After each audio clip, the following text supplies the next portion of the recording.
Hannah sat in the back row of the Advanced Fleet Strategy classroom, her dark eyes focused on the holographic display floating above the center table. The massive room buzzed with quiet conversations as cadets from 12 different species discussed theoretical battle formations. She kept her notebook open, writing down every detail while her classmates debated. The Nexus Prime Military Academy was the most prestigious military school in the galaxy. Its chrome and glass walls stretched high above them, showing the endless stars through transparent aluminum windows. Ships moved like tiny dots in the distance, carrying supplies and new cadets to the orbital station. Commander Veltar stood at the front of the classroom, his tall, ethereal form glowing with a soft blue light. His species had been leading galactic military strategy for over 3,000 years.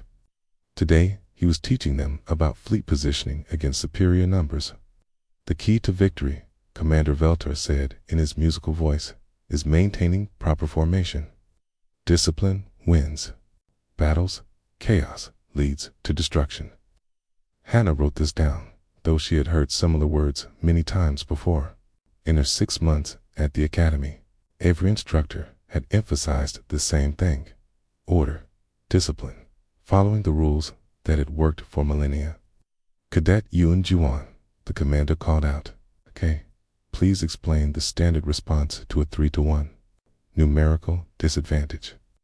Ji-Wan stood gracefully, her silver Altarian skin reflecting the classroom lights. She was the top student in their year, brilliant and memorizing every tactical manual ever written. Sir, the proper response is to form a defensive sphere formation. Place your strongest ships at the outer ring to absorb damage, while lighter vessels provide support fire from protected positions inside the sphere. This maximizes survival time until reinforcements arrive. Excellent answer. Commander Veltar nodded. This formation has protected Coalition worlds for 2,000 years. It is proven and reliable. Hannah looked down at her notes. She had drawn the same sphere formation, but beside it, she had sketched something else. Small ships scattered in seemingly random patterns, moving in unpredictable directions.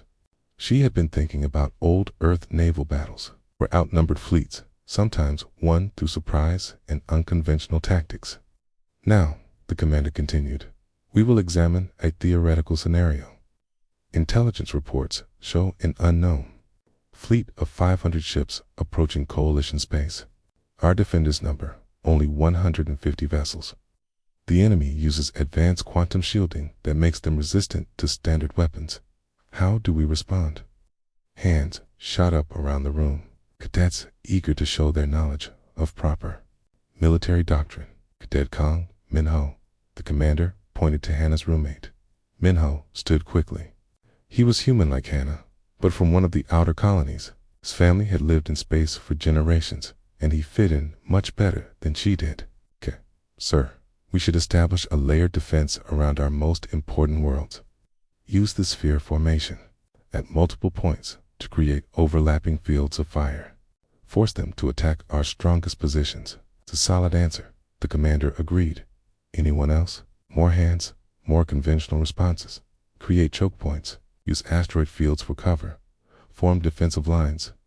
Every answer followed the same basic principles that had been taught for thousands of years. Hannah kept writing. Her mind wandered to the stories her grandfather had told her about Earth's wars. Ancient battles where smaller armies defeated larger ones through speed, deception, and doing the unexpected. She thought about naval commanders who won by breaking every rule in the book. What about the human perspective? Commander Veltar voice cut through her thoughts. Cadet Hannah, perhaps you have thoughts on this scenario. The room fell silent. Every head turned to look at her. She felt the familiar weight of their stares, the mixture of curiosity and suspicion that followed her everywhere at the academy. Hannah was the first pureborn Earth human to attend Nexus Prime. Her homeworld was classified as a Class 12 Deathworld, a place so dangerous that it produced beings considered too violent and unpredictable for civilized society. Most species viewed humans as useful shock troops, but poor strategic thinkers. Double quotes, Hannah started, then stopped. She had ideas, but they were not the kind of ideas that would be welcomed here. I would need to study the scenario more carefully. Sir, Commander Veltar's expression showed disappointment. Of course, the human approach would likely involve direct assault. Fortunately, we have evolved beyond such primitive tactics. A few cadets chuckled quietly. Hannah felt her cheeks burn, but she kept her expression neutral. She had learned not to react to such comments. Earth's military history is filled with fascinating examples, the commander continued, but most involve overwhelming force or reckless charges. In modern space warfare, such approaches are suicide. We must think beyond the chaos of Deathworld conflicts. Kana wanted to speak up. She wanted to tell them about Admiral E. Sunsein, who defeated a Japanese fleet of 333 ships with only 13 vessels, or about Hannibal crossing the Alps with elephants because no one expected it, or about countless other examples where unconventional thinking won the day. Instead, she remained quiet and continued taking notes. The class moved on to technical discussions about weapon ranges and shield frequencies. Cadets debated the finer points of energy allocation and formation spacing. Everything was precise, calculated, predictable. After 2 hours, Commander Veltar dismissed them. Remember, your tactical analysis papers are due next week. I want to see how you would implement classical defensive strategies in various scenarios. Students began filing out, chatting about their plans for the evening. Hannah packed her notebook, slowly, in no hurry, to face the usual awkward conversations in the corridor. Hey Hannah, want to grab dinner? Minho waited by her chair. Sure, she replied, grateful for his friendship.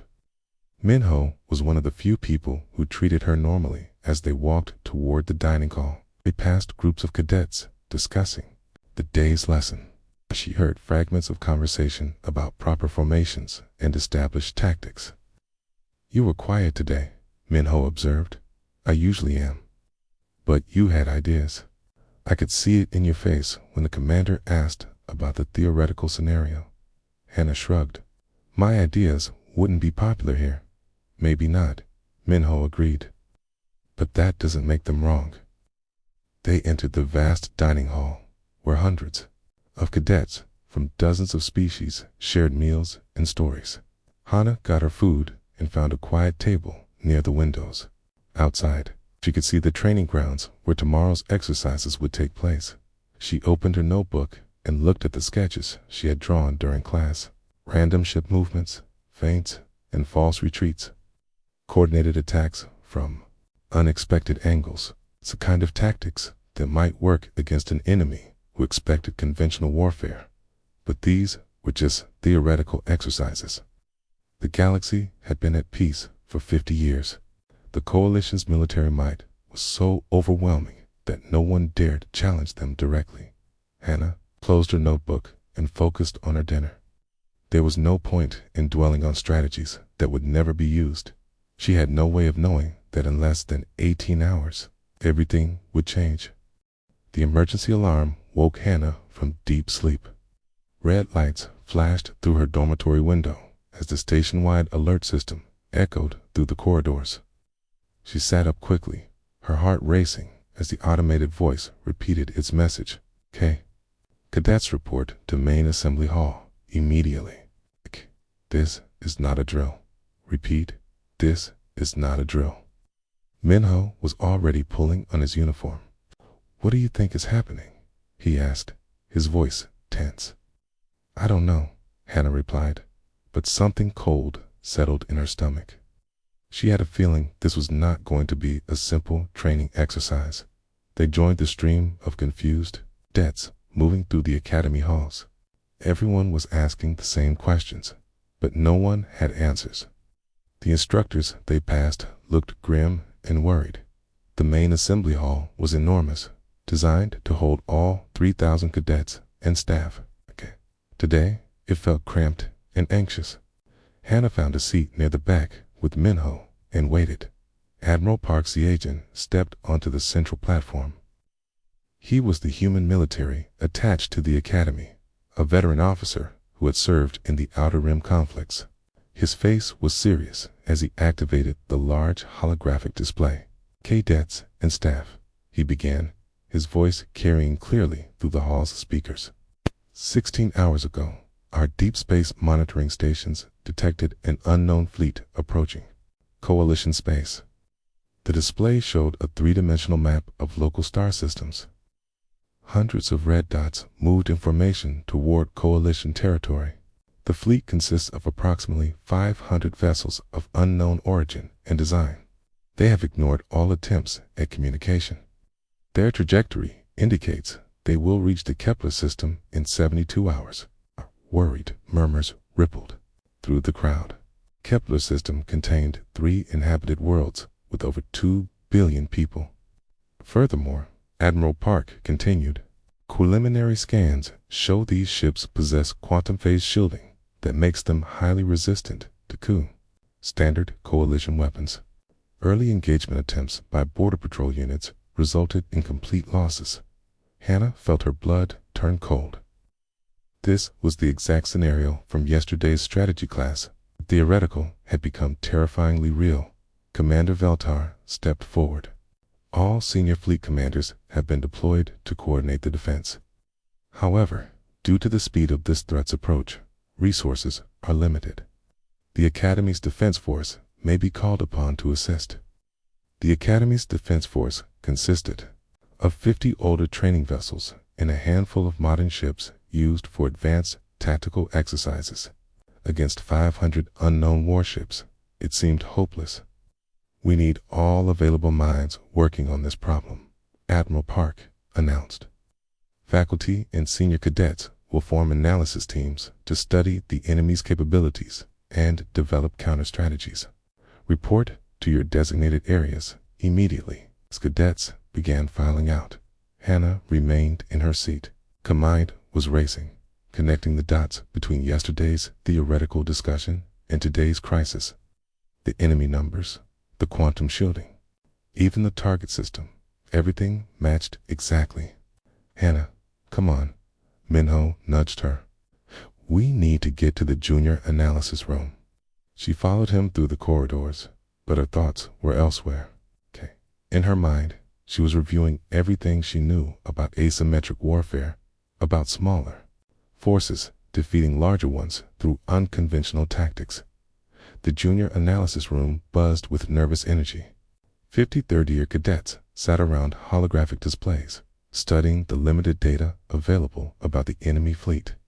Cadet Yoon, G1, stood at the front, coordinating their efforts.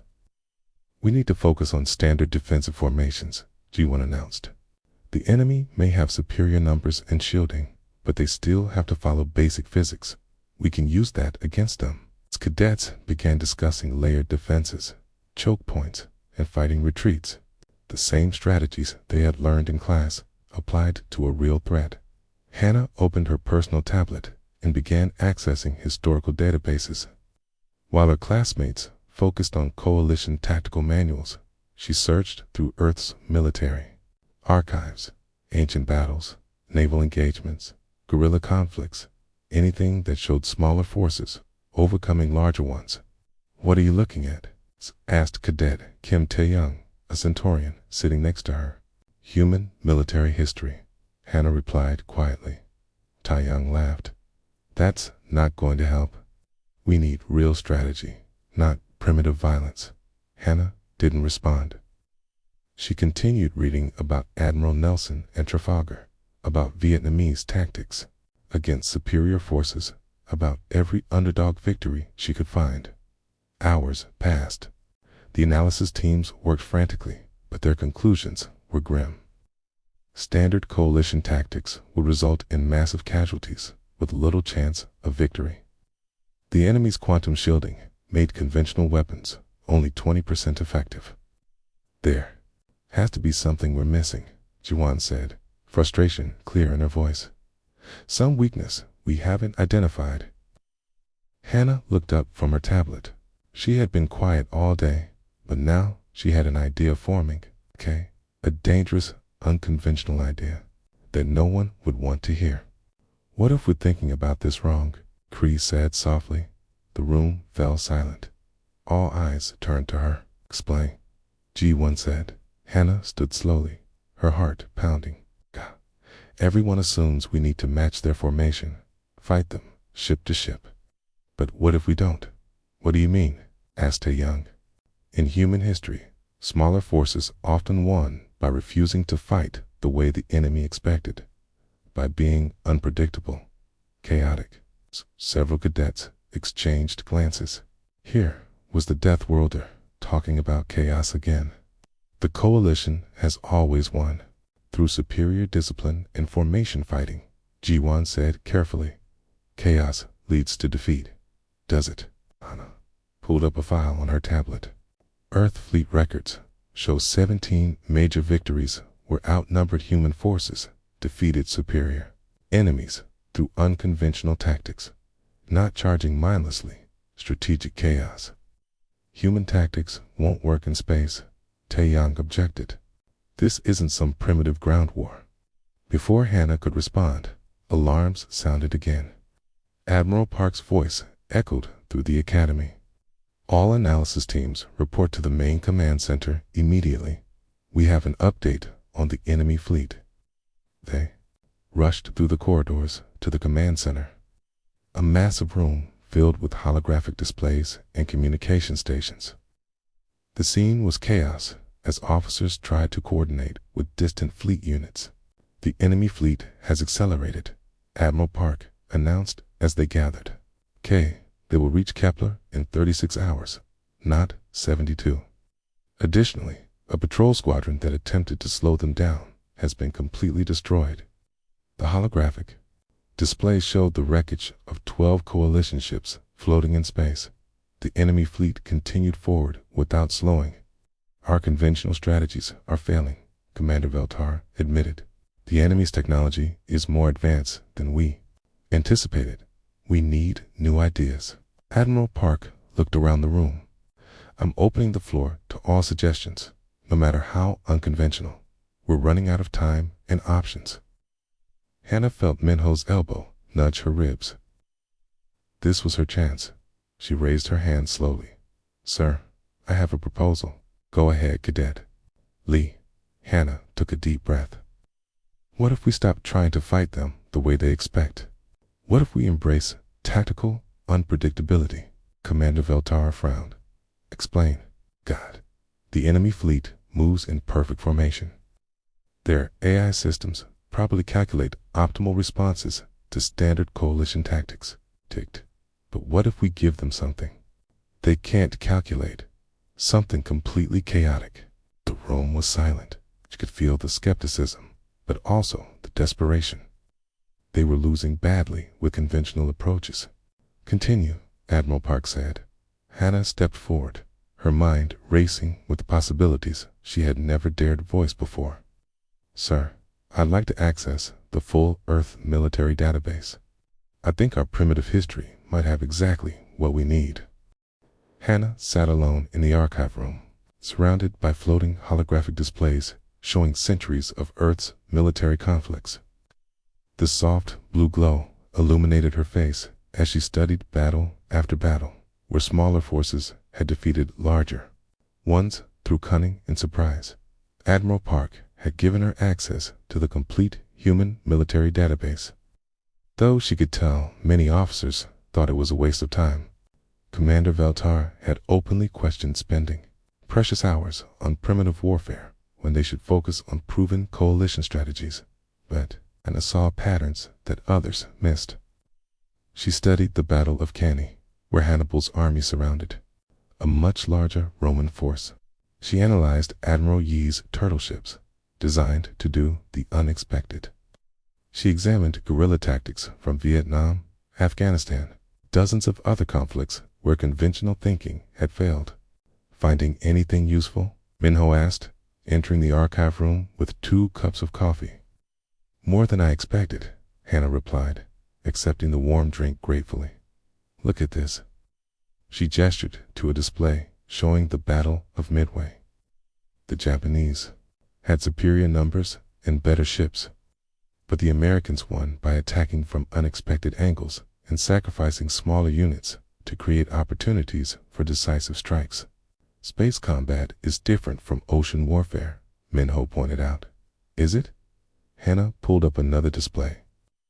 Look at the physics. Both involve three-dimensional movement, limited sensor ranges, and the need to coordinate multiple units across vast distances. The principles are the same. She had been working for 8 hours straight, fueled by desperation and growing excitement. Every battle she studied reinforced her growing theory about how to defeat the approaching fleet. The enemy expects us to form defensive lines, she continued. They're probably programmed to counter standard coalition formations. But what if we don't give them what they expect? Minho leaned forward, interested, despite himself. What do you mean? Anna stood and activated a large tactical display. Watch this. She began moving ship icons around the three-dimensional space, creating patterns that looked completely random to the casual observer. Instead of defensive spheres, we scatter our forces, make them think we're in disarray. Then, when they move, to exploit our apparent weakness, we spring coordinated attacks from multiple directions. That's incredibly risky, Minho said. If the coordination fails, we lose everything. We're going to lose everything anyway if we keep fighting their way, Hannah replied. At least this gives us a chance. The archive room door opened and Admiral Park entered, looking exhausted. Behind him came Commander Veltar and several other senior officers. Cadet Lee, the Admiral said, "But we need to hear your proposal. The situation has gotten worse." Hannah felt her stomach tighten. How much worse, sir? The enemy fleet has divided into 3 groups. They're approaching the Kepler system from different angles, making our defensive positions useless. We have 18 hours before they arrive. Commander Veltar stepped forward. Our battle simulations show a 95% probability of defeat using standard tactics. The enemy's quantum shielding makes our weapons barely effective, and their numbers are overwhelming. Show us what you found, Admiral Park said. Hannah activated the main display and began her presentation. She showed them Earth's history of asymmetric warfare, explaining how smaller forces had repeatedly defeated larger ones through unconventional tactics. The key is unpredictability, she explained. Most advanced civilizations fight wars like chess games. Every move follows logical patterns that can be calculated and countered. Humans fight like we're playing a completely different game. She demonstrated her tactical concept using the holographic display. Instead of traditional formations, human ships would operate in seemingly random patterns, coordinating through rapid communication and split-second decision-making. You're suggesting we abandon formation discipline entirely, Commander Veltar said, his musical voice tight with disapproval. That goes against 3,000 years of proven military doctrine. Sir, that doctrine assumes we're fighting other civilized species who follow the same rules, Hannah replied. But what if the enemy is using artificial intelligence to coordinate their attacks? KI systems excel at calculating responses to logical tactics, but they struggle with true randomness. Admiral Park studied the display thoughtfully. Explain how this would work in practice. Hannah took a deep breath. This was her moment to convince them or watch the coalition lose everything. We divide our fleet into small, independent groups. Each group operates with maximum freedom to engage targets of opportunity. No fixed formations, no predictable movements. We hit them from unexpected angles, retreat when they respond, then attack again from somewhere else. That sounds like organized chaos, said Captain Lim Hoon Hwa, a human officer who had been listening quietly. Exactly, Hannah agreed. But it's chaos with purpose. Each ship captain makes decisions based on immediate tactical situations rather than following predetermined battle plans. The enemy AI won't be able to predict our next move because we don't know it ourselves until the moment comes, Commander. Veltar shook his head. This is madness. You're asking us to throw away everything we know about space combat. What we know isn't working, Admiral Park said, quietly. Now, the preliminary engagements have been disasters. Maybe it's time to try something completely different. Hannah activated another display, showing the enemy's movement patterns. Look at how they operate. Perfect coordination, optimal spacing, textbook formations. They're fighting exactly the way our military academies teach. But that's also their weakness. She highlighted several points in the enemy formation. See these gaps? They exist because the AI calculates they're safe based on standard tactical responses. But if we attack from multiple directions simultaneously using unpredictable timing, we can exploit those gaps. The risk is enormous, Commander Valtar warned. If your coordination fails, our scattered forces will be destroyed piecemeal. And if we fight conventionally, we'll be destroyed as a single unit, Hannah countered. At least this way, some of our ships might survive to continue the fight. Okay. Admiral Park was quiet for a long moment, studying the tactical displays. Finally, he spoke. Cadetly, I'm authorizing a limited test of your theories. We'll use the Academy's training squadron to attempt your tactics against one of the enemy's advanced groups. Hannah felt a surge of excitement, mixed with terror. Sir, I'd like to coordinate the test personally. Absolutely not, Commander Veltar said immediately. You're a cadet, not a fleet commander. She understands these tactics better than anyone, Admiral Park pointed out. And frankly, we don't have time to train experienced officers in completely new fighting methods. The debate continued for another hour, but eventually, desperation won. Hannah found herself assigned as tactical coordinator for a squadron of 12 Academy ships, with orders to test her theories against a smaller enemy formation. As she prepared for her first real battle, Hannah thought about all the great military leaders she had studied. They had one thing in common. They won by doing what their enemies thought was impossible. She hoped she could do the same. The Academy's small fleet launched 6 hours later, heading for an intercept course with the enemy's advanced scouts. Hannah sat in the command center, surrounded by displays showing the positions of both friendly and enemy forces. All ships report ready, came the voice of Captain Lim over the communications system. Hannah took a deep breath. Remember, no fixed formations. Trust your instincts. Hit them hard and fast. Then get out before they can respond. Let's show them what human chaos looks like. The battle was about to begin. The first test battle lasted exactly 17 minutes. Hannah watched from the command center as her 12 Academy ships engaged the enemy's advanced scouts using her unconventional tactics. The results surprised everyone.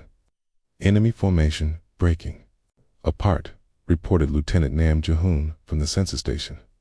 They're trying to adapt to our movement patterns. On the main display, Hannah could see the enemy ships struggling to respond to the Academy squadron's chaotic attacks. Her ships struck from multiple directions, retreated unpredictably, then attacked again from completely different angles. The enemy's perfect formations became confused and disorganized. We destroyed 4 enemy vessels and damaged 6 more, Captain Lim announced over the communication system. Our losses are minimal to ships with minor damage. Admiral Park looked stunned. 4-0 against ships with quantum shielding. Is that possible? The enemy AI kept trying to predict our next move, Hannah explained, studying the battle data. There was no pattern to predict. Each ship captain made independent decisions based on what they saw in the moment. Commander Veltar studied the tactical display with obvious reluctance. It worked this time, but the enemy will adapt. Artificial intelligence learns from each engagement. Hannah nodded grimly. That's exactly what I'm worried about. 3 hours later, her fears proved correct. The second test battle against another enemy group lasted only 8 minutes before the Academy ships were forced to retreat. The enemy AI had analyzed their tactics and developed effective countermeasures. "They're learning too fast, Admiral," Parks said, reviewing the battle reports. "Your chaos strategy worked once, but now they know what to expect." Hannah stared at the displays, her mind racing. The enemy's adaptation rate was incredible. They had taken her unpredictable tactics and found ways to counter them by predicting the range of possible actions each human ship might take. "We need more chaos," she said, finally. "Not just tactical chaos, but complete strategic unpredictability." "What do you mean?" asked Dr. Kim Yoonji, a xenopsychologist who had been studying the battle data. "AI is learning to predict human behavior by analyzing our patterns," Hannah explained. "But what if we give it so many different patterns that it can't process them all?" Before anyone could respond, alarms sounded throughout the academy. New ships were arriving through the hyperspace jump points, reinforcements from Earth Fleet. "Admiral?" Cho Daeho's voice came over the communication system as his flagship approached the academy. "This is Earth Fleet Battle Group 7, reporting for duty. We received emergency orders to support academy operations." Hannah felt a surge of hope. Earth Fleet ships were crewed entirely by humans, officers who had grown up learning the same chaotic military traditions she had studied. "Admiral Cho," Admiral Park responded, "we need to brief you on our current tactical situation immediately." An hour later, the command center was packed with human officers from the newly arrived fleet. Admiral Cho was a grizzled veteran with gray hair and sharp eyes. He listened intently as Hannah explained her theories about fighting the AI-controlled enemy. "So, you're saying we need to be more unpredictable than we already are?" he asked. "Sir, the enemy AI learns from each engagement. It's already adapted to counter my initial tactics. We need to overwhelm its processing capacity with pure chaos." Admiral Cho smiled grimly. "Young lady, you're talking to veterans of the Outer Rim conflicts. We wrote the book on improvised tactics." Captain Lee Suman, one of his squadron commanders, stepped forward. "What exactly are you proposing?" Hannah activated the tactical display. Coordinated chaos across multiple theaters. Every human ship operates independently, making split-second decisions based on immediate circumstances. No battle plans, no predetermined strategies, just pure tactical instinct. "That's insane," said Commander Veltar. "How'd you coordinate forces without coordination?" "We don't coordinate the tactics," Hannah replied. "We coordinate the objectives. Okay? Every ship knows the goal: destroy the enemy fleet. How they achieve that goal is up to each individual captain." Admiral Cho nodded slowly. "It's crazy enough too. Work. The AI will be trying to analyze thousands of different tactical approaches simultaneously." Dr. Kim Yoonji looked up from her datapad. "From a psychological perspective, this plays to humanity's greatest strength. Species excels at creative problem-solving under pressure. Other species follow doctrine, but humans improvise." "Main enemy fleet will arrive in 6 hours," Admiral Park announced. "Can we implement this strategy in time?" "We don't need to implement it," Admiral Cho said. "Human crews already think this way. We just need to tell them to stop trying to follow coalition doctrine and trust their instincts." The next few hours were a blur of preparation. Human ships spread throughout the Kepler system, taking positions that made no tactical sense according to standard military theory.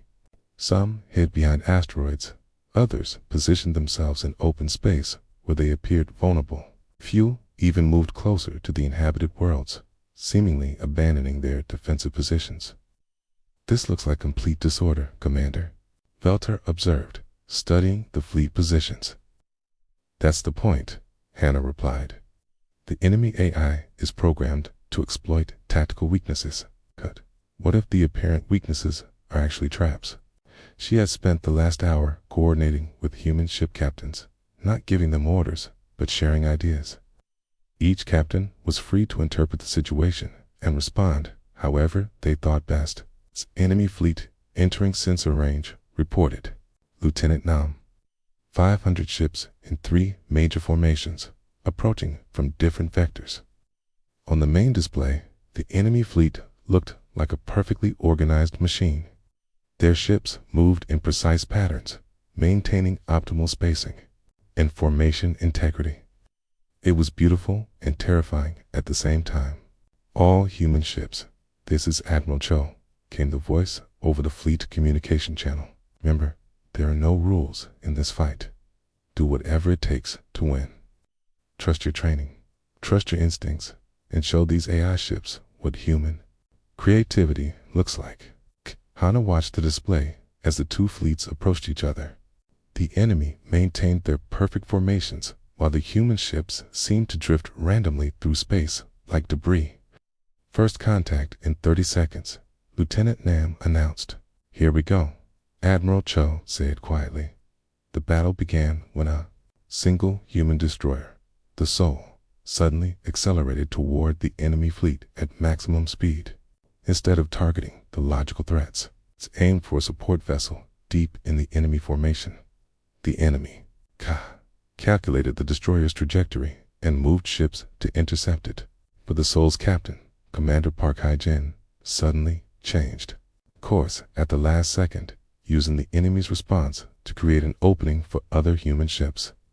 "Brilliant," Admiral Cho muttered, watching the tactical display. 3 more human ships immediately exploited the gap, attacking from angles the AI hadn't anticipated. The enemy formation began to shift, trying to respond to multiple unexpected threats. Then the real chaos began. Human ships throughout the system started their own individual attacks, each one different from the last. Some used suicide runs that turned into last-second escapes. Others pretended to retreat, then ambushed pursuing enemies. A few captains even rammed enemy ships, ejecting their crews in escape pods at the last moment. "The enemy formation is completely disrupted," reported Lieutenant Nam, excitement clear in his voice. "They can't adapt fast enough to counter all these different tactics." Hannah watched in amazement as her theory played out on a massive scale. The enemy AI, designed to counter logical military strategies, was overwhelmed by the sheer creativity and unpredictability of human tactical thinking. But she also noticed something troubling. The enemy was beginning to adapt again, learning from each engagement. The battle was far from over. The massive battle raged for 3 hours, and Hannah could see the enemy AI was learning faster than she had hoped. Each wave of human attacks became less effective as the artificial intelligence adapted to their chaotic tactics. "We're losing ships," Admiral Cho reported grimly. "The AI is starting to predict our unpredictability." Hannah studied the battle data scrolling across her displays. The enemy had destroyed 43 human vessels while losing only 31 of their own. More troubling, their learning curve was accelerating. "It's analyzing our chaos patterns," she realized. "The AI is finding mathematical models for human creativity." Commander Veltar looked at her with something that might have been sympathy. "Perhaps it's time to consider a fighting retreat. Save what ships we can." "No," Hannah said firmly. "There's still something the AI doesn't understand about humans." "What's that?" Admiral Park asked. Hannah activated her personal communication link to all human ships in the fleet. Her voice carried to hundreds of captains and thousands of crew members throughout the system. "This is Cadet Lee Hannah to all human vessels. The enemy thinks it has figured us out. It believes it can predict our chaos because it found patterns in our randomness. But there's one thing it can't calculate."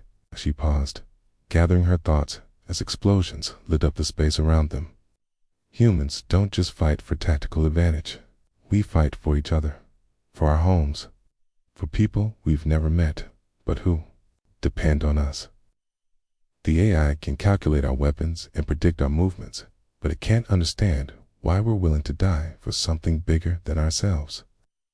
Admiral Cho's voice joined hers on the fleet channel.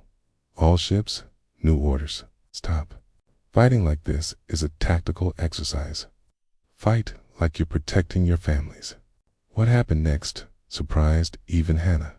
The human ships began moving in ways that made no tactical sense at all. Captain Kim Min-seok of the destroyer Busan flew directly into a formation of enemy dreadnoughts, not to attack them, but to rescue the crew of a damaged frigate. It should have been suicide, but somehow he pulled it off through a combination of luck, skill, and pure determination.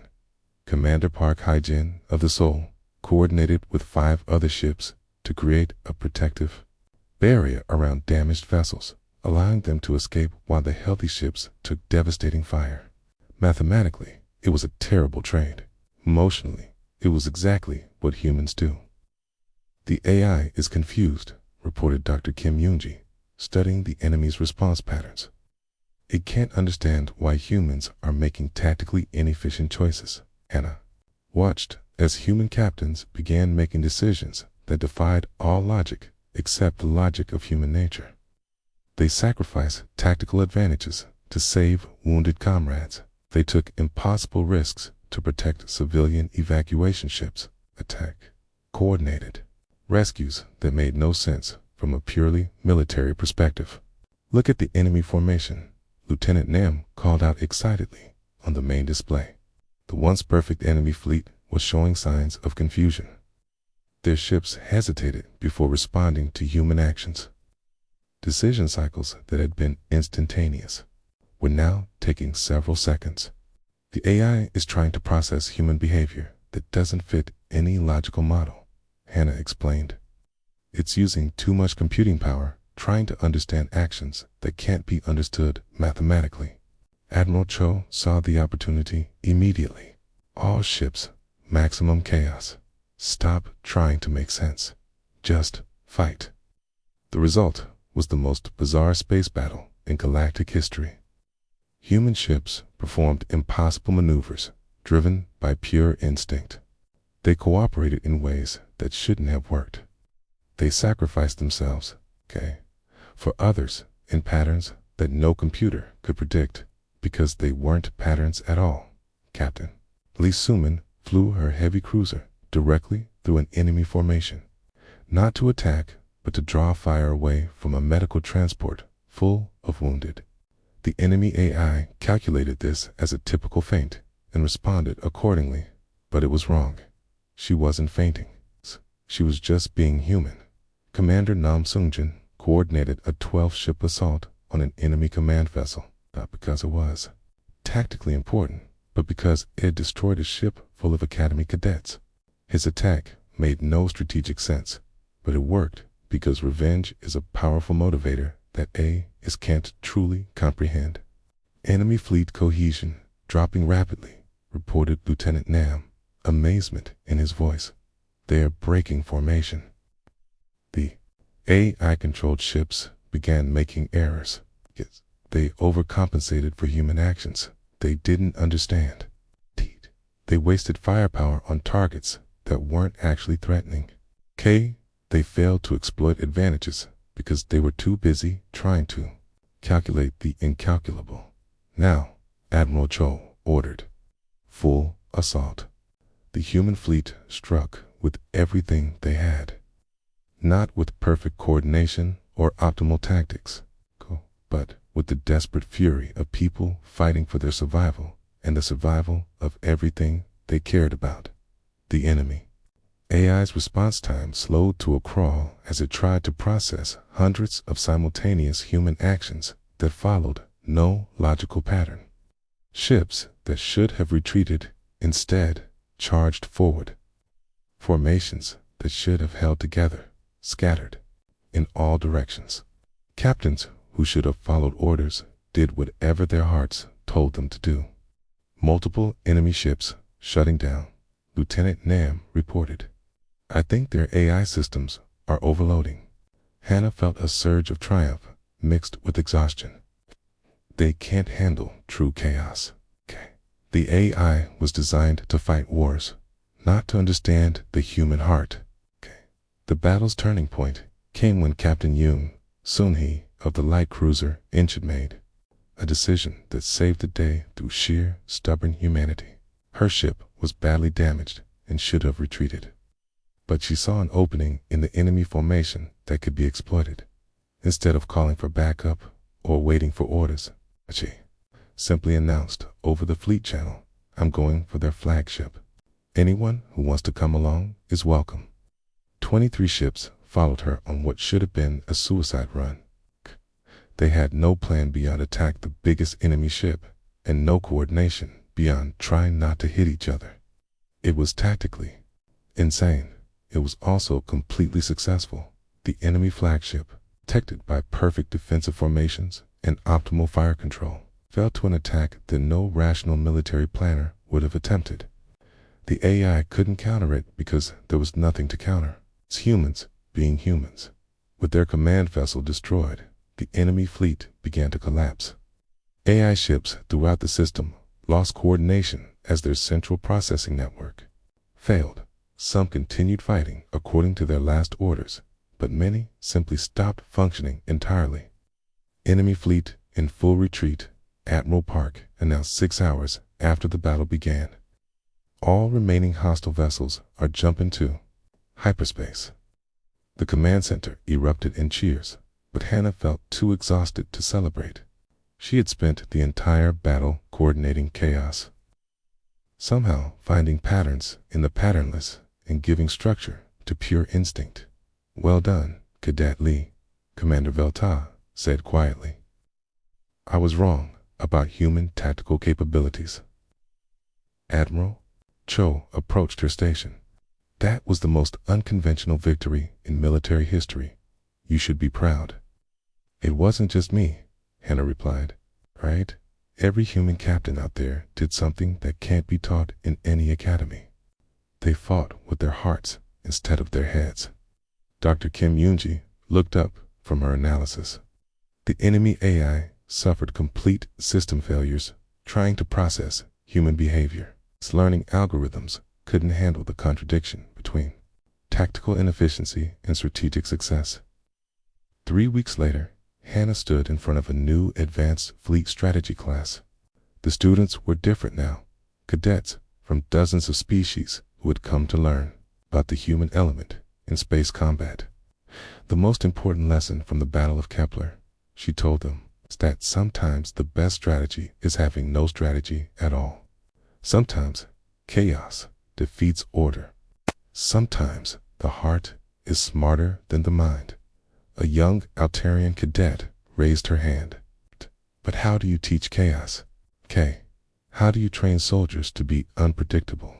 Kana smiled, remembering when she had been the quiet one sitting in the back row, afraid to speak up. "You don't teach chaos," she replied. "You teach people to trust themselves, to think creatively under pressure, and remember that they're fighting for something more important than tactical perfection." She looked out at the eager faces, listening to her every word. The enemy expected us to fight like machines. Instead, we fought like humans, and that made all the difference. Outside the classroom windows, human and alien ships trained together, in formations that would have horrified military planners just a month ago. The galaxy was learning that sometimes the most effective tactic was to throw out the tactical manual entirely. Hannah had gone from quiet observer to celebrated teacher, but she never forgot the lesson of that terrible battle. In a universe full of logical minds and calculating machines, the chaotic creativity of the human spirit remained the ultimate weapon. The Deathworlder girl had finally found her voice, and the galaxy was listening.